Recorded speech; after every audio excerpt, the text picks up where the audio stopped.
आपने एनएसडी से पूरी पढ़ाई की, अपनी काफी मशक्कत करनी होती है, मुझे पता है एनएसडी के बच्चों को जब जाते हैं वहां पे पढ़ने के लिए स्टूडेंट्स को, तो जानना चाहेंगे कि एक एक्टर के लिए, एक अभिनेता के लिए क्या क्या बारीकियां हैं जो ध्यान में रखनी है और किन चीजों पे ज्यादा ध्यान देना होता है?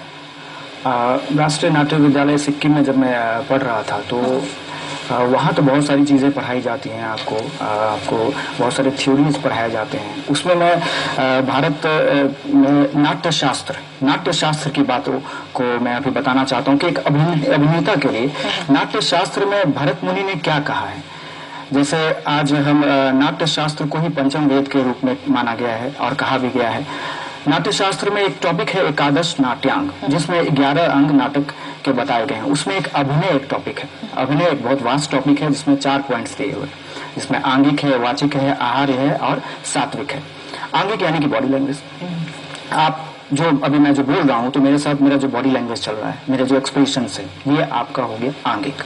वाचिक जो मेरा स्पीच है, कितना शुद्ध मैं बोल रहा हूँ, शुद्ध बोल रहा हूँ या शुद्ध बोल रहा हूँ, दोनों में फर्क है। ये एक एक्टर को ये जानना चाहिए।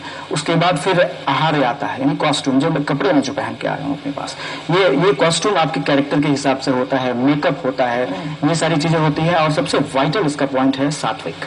सात्विक मीन्स आप जो भी कैरेक्टर प्ले कर रहे हैं उसको आप पूर्ण रूप से पूरे सच्चे निष्ठा से कैसे प्रेजेंट कर रहे हैं, ये सात्विक में आता है। तो मैं यही कहना चाहूंगा कि एक अभिनेता को या फिर एक युवा जो एक्टिंग करना चाहता है, वो पहले से ही इन सारी चीजों की प्रैक्टिस करे और जब वो प्रॉपर ट्रेनिंग के लिए कहीं अप्लाई करे तो ये सारी चीजें उनकी बेसिक्स जो है वो क्षेत्रीय रंगमंच से कम डेवलप होगा और वहां से वो डेवलप करके आगे की ओर बढ़े।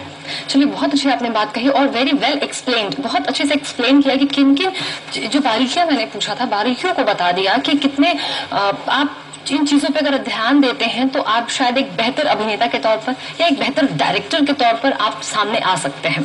चलिए, हमारी बातचीत यूं ही आगे जारी रहेगी। अभी बहुत सारी बातें करनी है, हमें एक्टिंग के बारे में जानना है, अपनी क्षेत्रीय सिनेमा जो है, क्षेत्रीय भाषाओं के बारे में जानना है। तो चलिए यहाँ पे रुक रहे बहुत छोटे से अंतराल के लिए आप बने रहिए हमारे साथ।